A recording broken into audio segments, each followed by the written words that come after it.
Now let's go to the definite integral. What does the definite integral mean physically?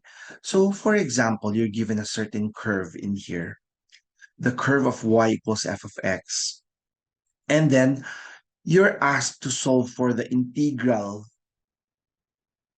between a, or let's just say from a, which is x sub 0, up to b, which is x sub n. So basically, you're solving for the area under the curve. So there are several x's. So from x0 to x1, that's delta x1.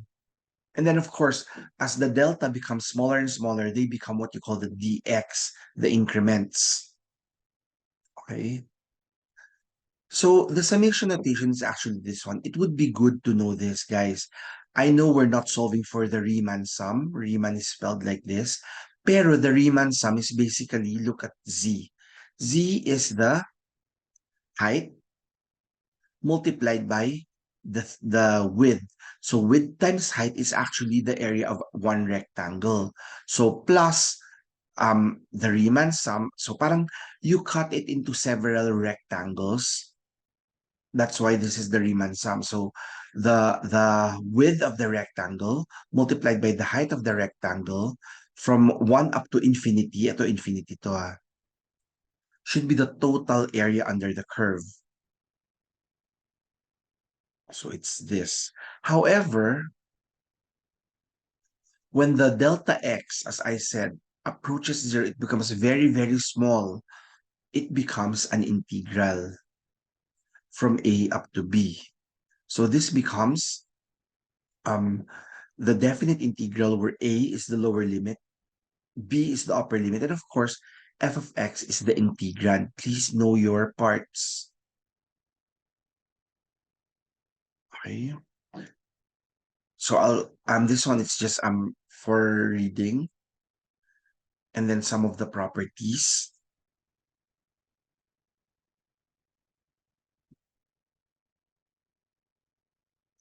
Let's go to some of the properties of the definite integral, guys. This is important. For example, you have the integral of f of x dx from a to b.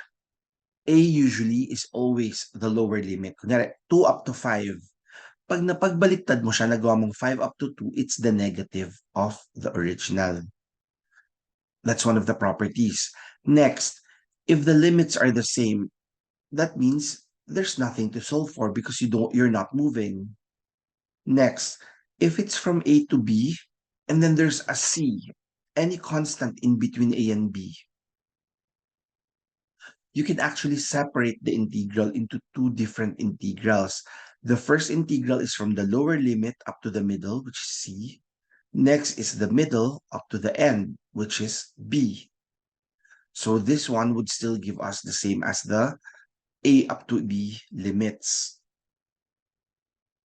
Next, if there is a constant multiplier, just move it outside, similar to the indefinite integral we're solving, and then evaluate this.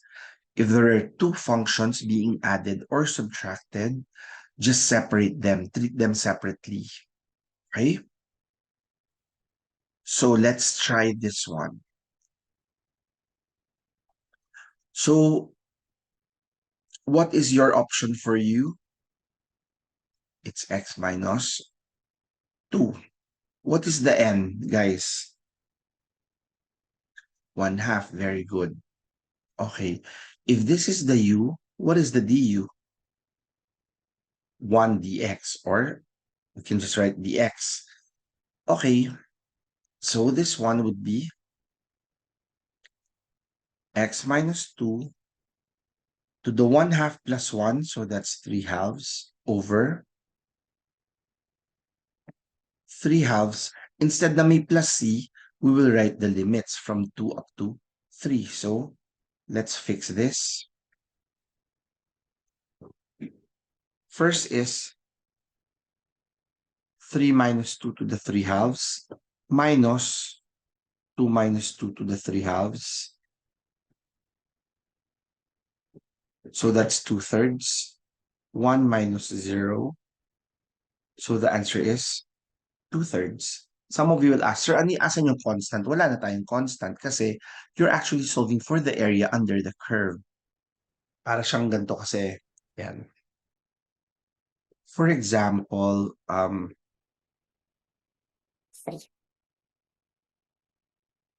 it's half a parabola. And actually, what you're solving for, guys, is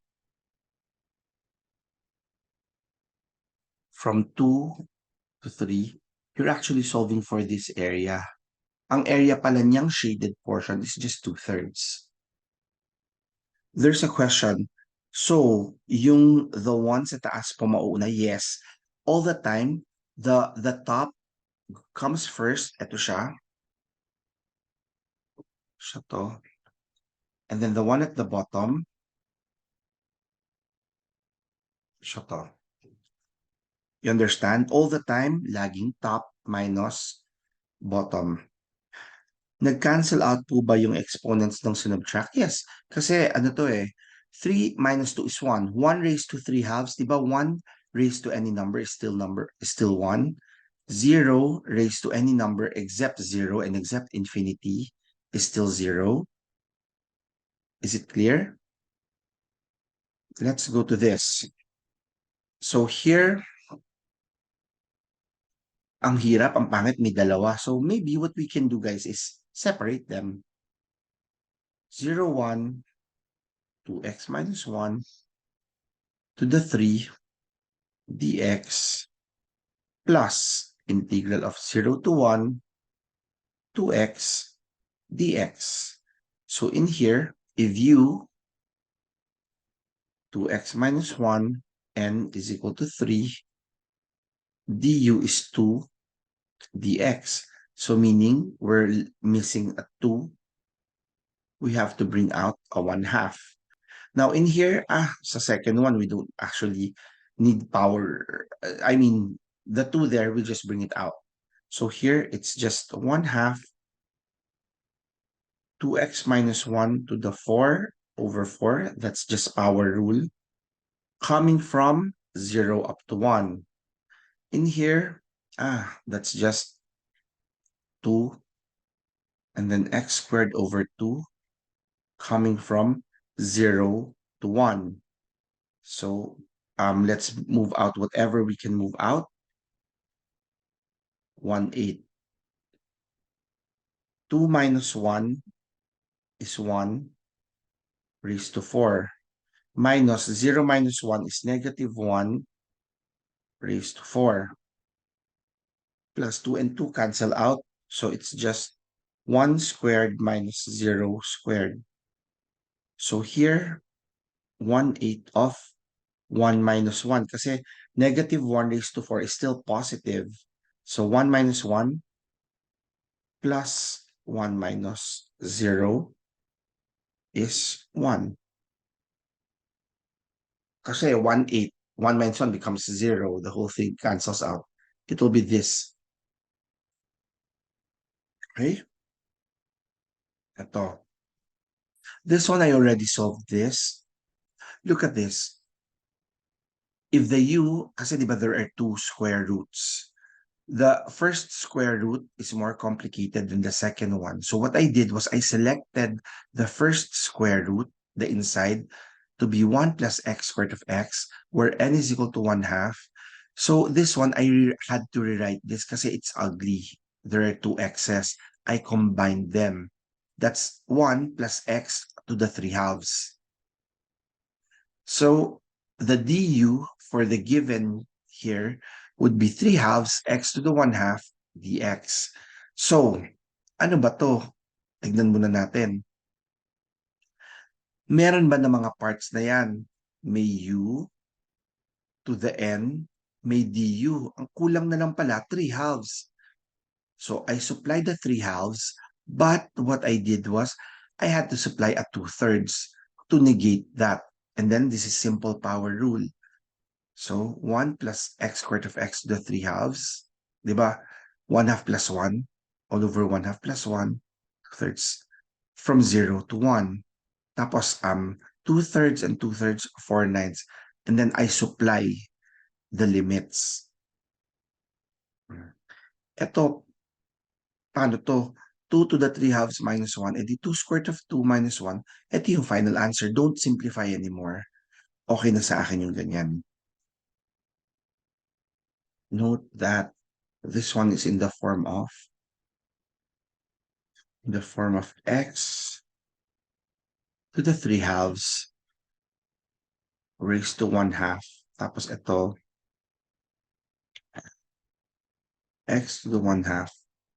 Parang nakaganto siya eh. You understand, guys?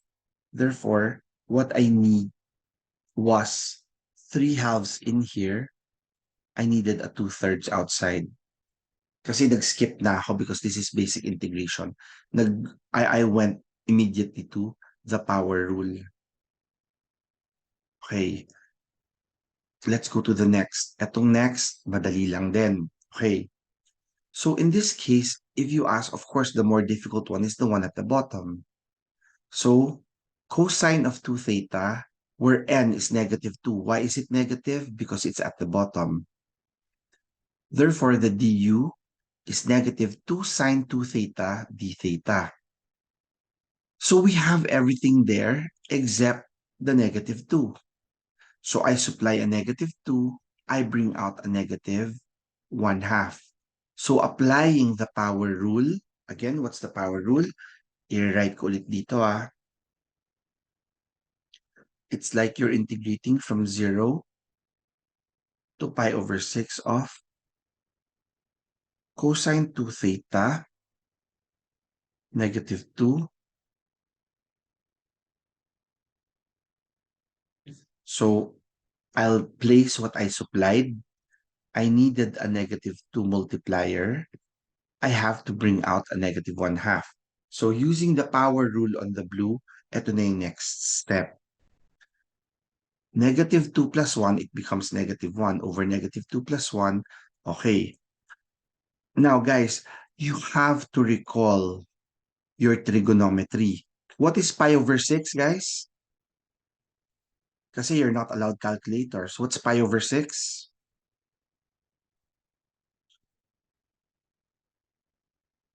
Diba? 30, 60 ito. Yan ang pi over 6. Ang 60, ang pi over 3. Laging 1, 2, square root of 3. Kapag ka naman 45, 45, 90, 1, 1, square root of 2. Okay. So 30 degrees daw. Kaya lang 30 times 2 magiging 60. Cosine. Guys, pag cosine, ano siya? SOHCAHTOA. Pag cosine, is it adjacent hypotenuse or opposite hypotenuse? Ka, di ba? So, ka, toa. Tapos the rest, the inverses or the reciprocals, ka, cosine, it's adjacent over hypotenuse. So, kung 60 degrees, what's the adjacent of 60? 1. The hypotenuse is 2. Di ba? So, 1 over 2, 1 half to, edi pag binaliktad mo, magiging 2. 2 minus 1 is 1 times 1 half. 1 half yung sagot. Okay? Ito, guys, I give you another example. Kasi it looks ugly in here. Pero look at this. The one at the bottom, oy, may plus tapos may naka-square. So what if arctan? If u is ln of x, a is 1, what is du? 1 over x dx. Ayun, kompleto pala. So I place the 1 over x on top para du over u squared plus a squared. Ang itsura niya. So in this case, guys, look. Is this integrable, readily integrable? Yes. Anong integral niya? 1 over a, so 1 over 1, arctan of u over a, arctan of ln lang, from 1 up to e. So let's plug in arctan of ln e minus arctan of ln 1. Take note, what is ln of e? 1. What is ln of 1? 0. Now, ito na naman yung problem. Look at this, guys. If y is tangent of x, I can see that x is the arctangent of y. If 1 is tangent of pi over 4, what is arctangent of 1? That's pi over 4. Kaya ito, pi over 4. Ang arctangent ng 0, 0. So the answer is pi over 4. Ito, medyo kailangan alalahanin niyo yung mga trig functions kasi definitely you will be given trig functions. Okay? Ito, ano, mga examples lang to, more examples. That's why it's already pre-solved.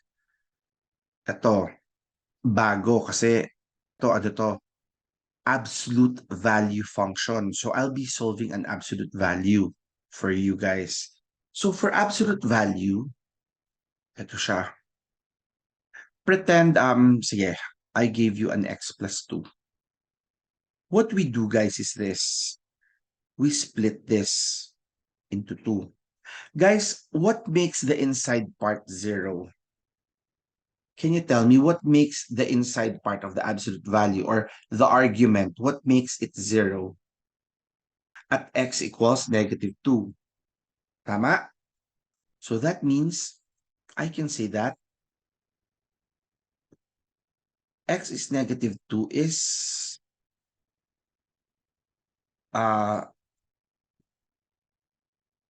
critical value. Bakit siya naging critical value? Because if it's negative 2, that makes it 0. So what we do here is, whatever the critical value is, that's what we write here. Kasi alam natin pag absolute value, laging positive. Pag greater than negative 2 siya, x plus 2 lang yung function. So hindi na siya absolute value. Pero pag less than x plus 2 na may negative, bakit? Kasi ito guys, kunyari negative 2, di ba? Let's just say negative 5. Negative 5 plus 2 is negative 3. Eh di ba sinabi nyo pag absolute value, it has to be positive? So, negative 5 plus 2 is negative 3, pero dapat may negative in front if we select values less than negative 2. Pero if the value is greater than negative 2, for example, 10, 10 plus 2, wala na tayong pakialam, positive naman lagi eh. So, yung absolute value pala, it will be split into 2. So, for example,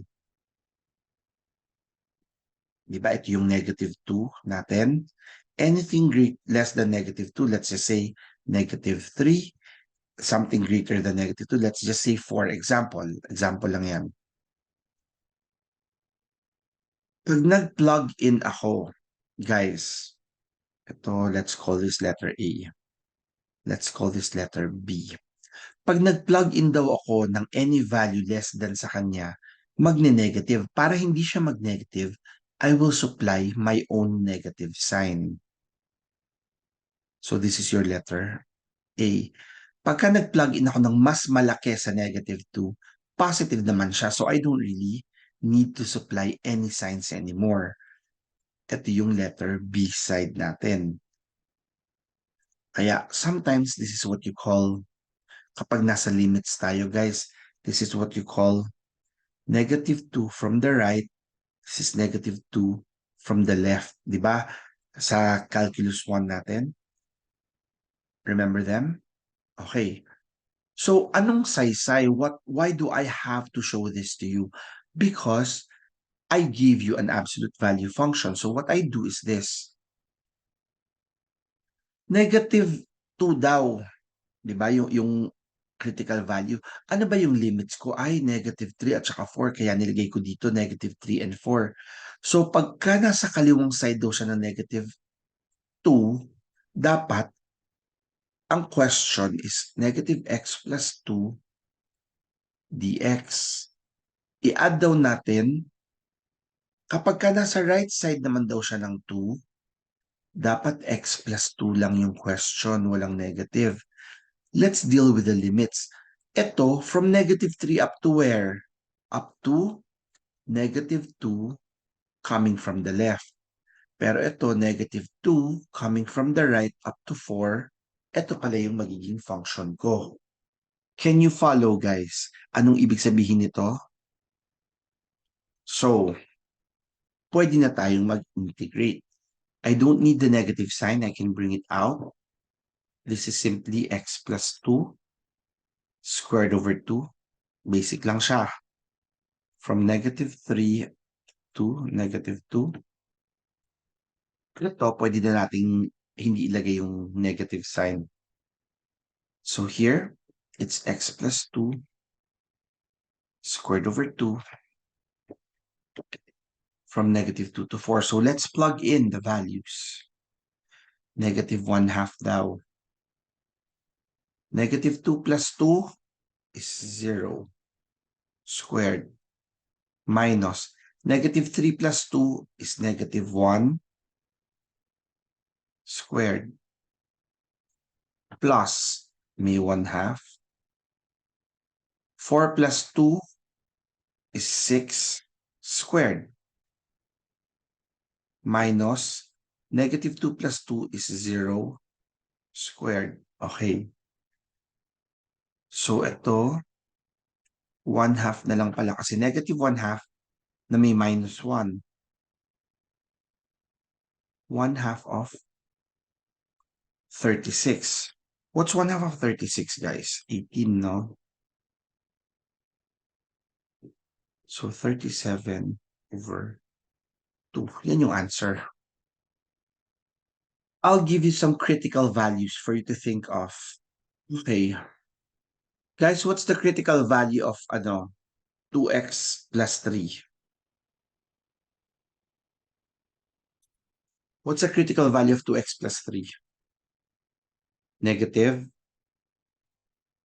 3/2. What's the critical value of x minus 5? 5. What's the critical value of 3 minus 5x? 3/5. Okay, so let's go to the next slide. Ito, I give you an example here. Look at the yellow.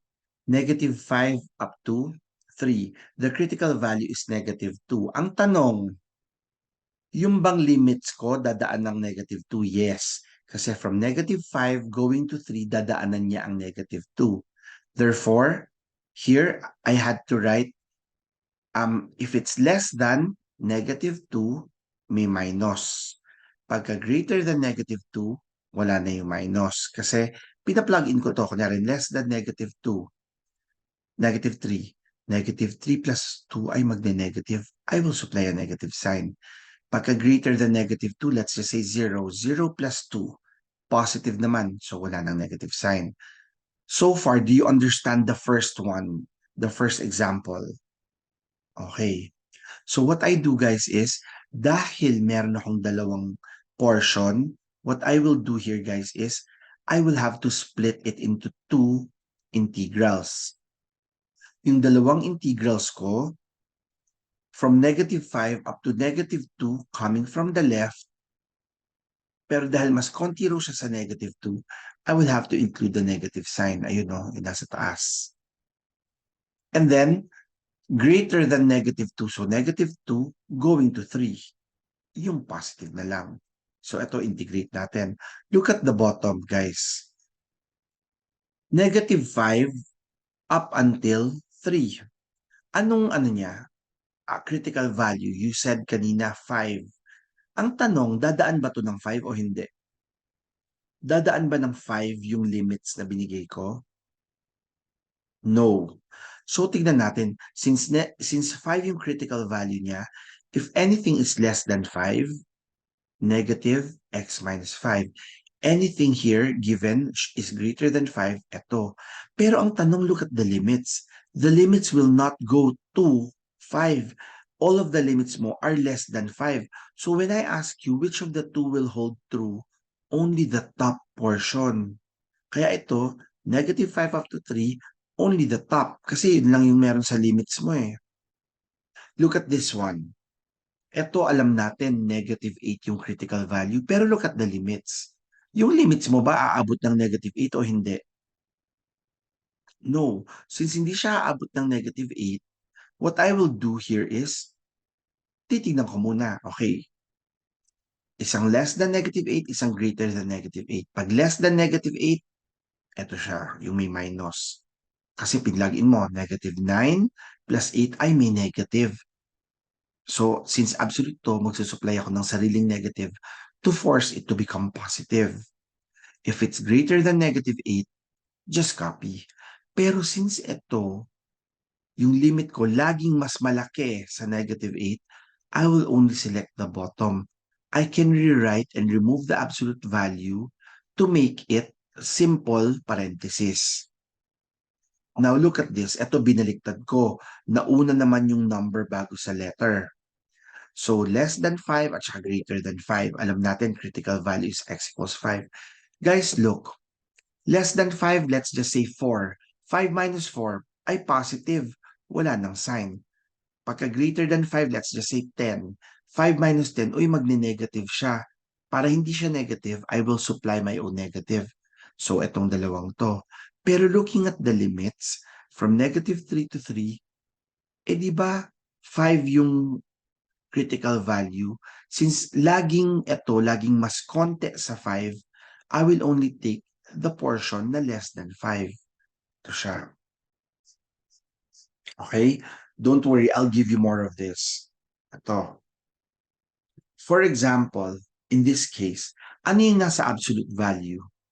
Di ba yung absolute value natin, guys, is x lang naman? What's the critical value of this? Can you give me the critical value?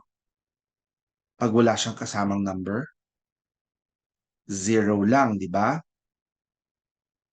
So, let's split that into 2. X is less than 0 at saka x is greater than 0.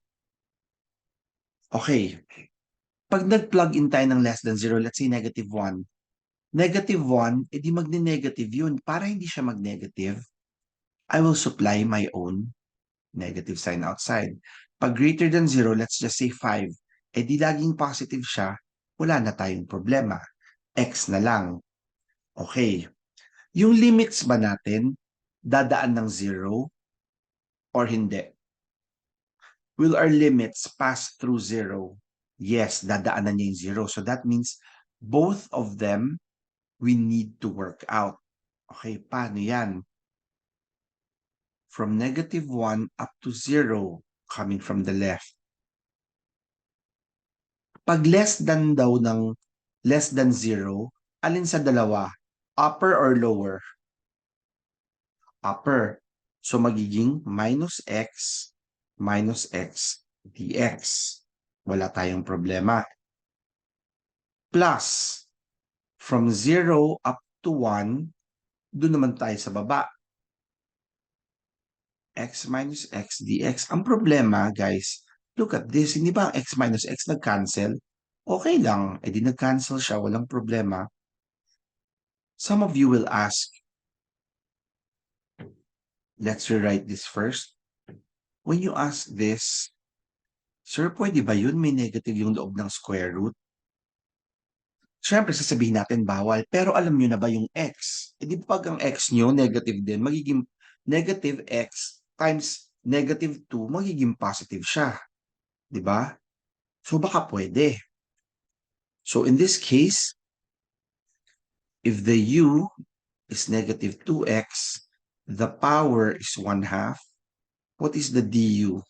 Negative 2 dx. So kailangan ko lang pala ng negative 2. Kailangan ko ng negative 1/2 in front. So this one, negative 1/2, negative 2x, 1/2 plus 1 is 3/2 over 3/2. Instead na may plus c, we will write the limits. Right? Okay, ayusin muna natin to. Negative 1/3. Okay. 0 to the 3/2 minus negative 2 times negative 1, edi 2 na lang siya. Right? So, negative 1/3, 0 minus 2 square root of 2, the answer is 2 square root of 2. over 3 kasi negative at saka negative. Okay, ulit ha guys. A bit more practice para hindi kayo nalilito. Gagawin natin yung parang ganito.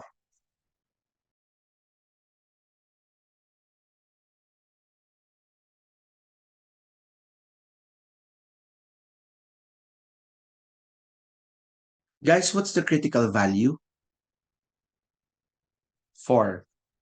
What's the critical value? 3. Very good. Okay, we will copy something like this, okay? Yellow at saka green. Blue pala at saka green, sorry. So, when x minus 4, x is less than 4, x is greater than 4, what will this become? Let's just say 3. 3 minus 4, magiging negative? Hindi. If ang ginamit kong value 3, 3 minus 4, magiging negative ba siya o hindi? Yes, negative. Para hindi siya maging negative, I will supply my own negative sign. Para negative times negative becomes positive because the problem is absolute value. X is greater than 4 daw. 10. 10 minus 4 ay positive na siya. Ganyan na lang siya. Now, guys, my next question is this. Yung 4 ba is between negative 3 and 8? Yes or no? Yes. Since 4 is between negative 3 and 8, I will use both of them. What do I mean? Mula negative 3 papunta sa 4, mula 4 papunta sa 8. Ito yung plus, ito yung minus. You understand? So mula 3 raw hanggang 4, di ba siya yung less than? So negative of x minus 4 dx plus pagka greater than 4, tas integrate mo na lang yan. You understand? Okay. Number 2. Yung x minus 3 natin, kapag ka less than 3, pagka greater than 3, pag less than 3, let's just say 2. 2 minus 3, magiging negative siya. So, dapat may minus. Pagka greater than 3, let's just say 4. 4 minus 3, positive. So, wala na tayong i-change sa sign niya. Ngayon, may tanong ako, guys. 3 yung critical value. Yung bang limits ko dadaan sa 3 o hindi? Aabot ba ng 3 o hindi? No. So which do I take? The upper or the lower only of the two options? Ito. Ito lang yung mag-hold true kasi all the limits are less than 3. So, ibig sabihin, when I write that, it will only be, sabihin nyo, sir, ba't hindi nagamit yung 3? Kasi nga hanggang 0 lang siya. Huwag natin ipilit.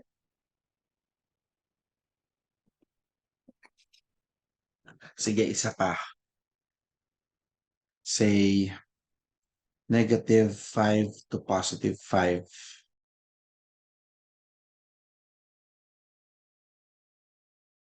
Okay. What's the critical value, guys? X equals 8.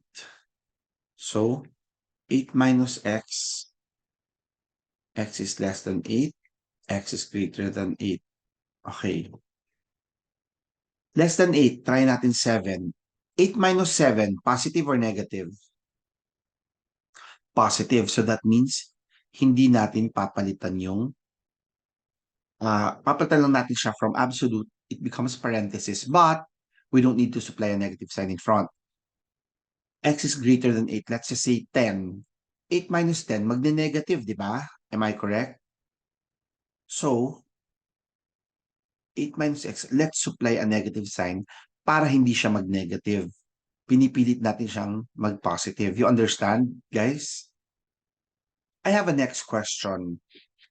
Yung bang limit ko, parehong dadaan sa 8 o parehong hindi dadaan sa 8? Ano ba? Hindi dadaan. Very good.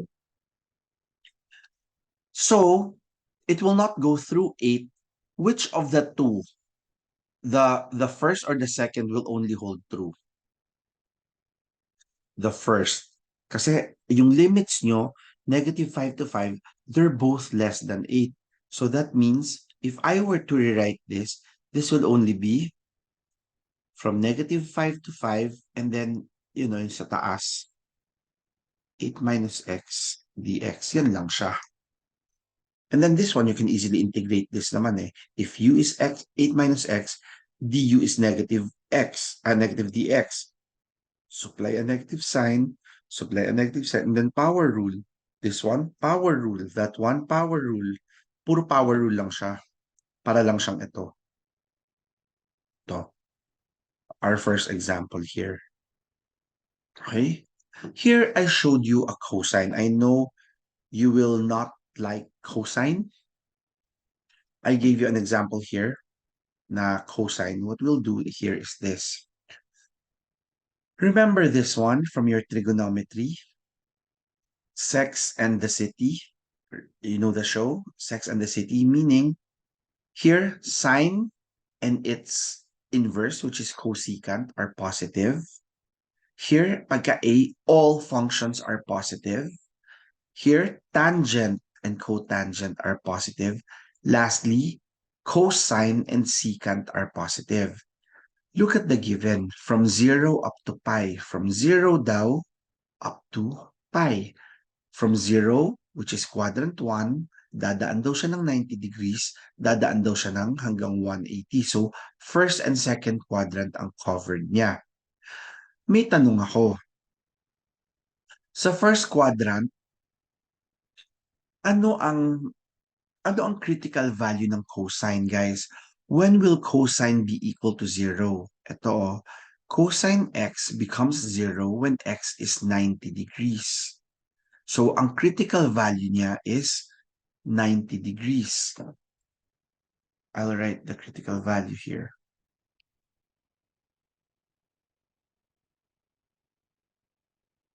X equals pi over 2 is the critical value. So that means kapag ka raw less than 90 or the value is in the first quadrant, positive ang cosine.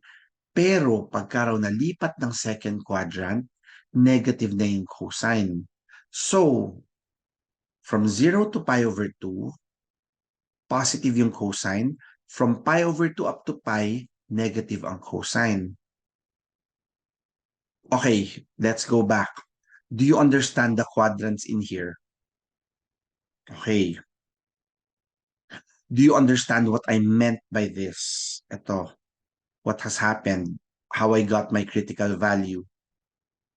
Okay, itong graph na nasa baba, ito lang ibig sabihin yan. Di ba absolute value? Ang graph ng cosine supposedly is the blue one. It starts from the top, at 90 degrees it becomes 0, at 180 it becomes negative. Pero di ba ang sinusolve natin when we're integrating, guys, is the area? So in solving for the area under the curve, sabi mo, sir, ba't ganun? Hindi mo sinid yung ilalim kasi ang sinabi, absolute value. Area on top, tapos ito, ni-reflect mo siya ulit sa top kasi dapat daw positive ulit yung ilalabas mong area. Hindi pwede yung negative dahil nga naka-absolute value. So you're basically solving for area na nasa taas and then the positive area ulit of the other side. So when we integrate this, you have to separate into two based from the critical value. Okay, so integral ng cosine, it's simple. It's sine from 0 to pi over 2. Etong plus, let's just bring out the minus sign. Sine x from pi over 2 to pi and then plug in the values. Ang area pala niya 2 units. Kasi imbis na isang unit lang dapat, magiging 2 units siya because of the absolute value. Some of you might ask, sir, pag walang absolute value ba ang answer niya 0? Yes. Kasi may positive area tsaka may negative area. Some of you might ask, sir, hindi ba parang ang stupid na may negative area? The negative area is still an area. It only means na the area is under the x-axis. So yung placement niya nasa negative side. Okay?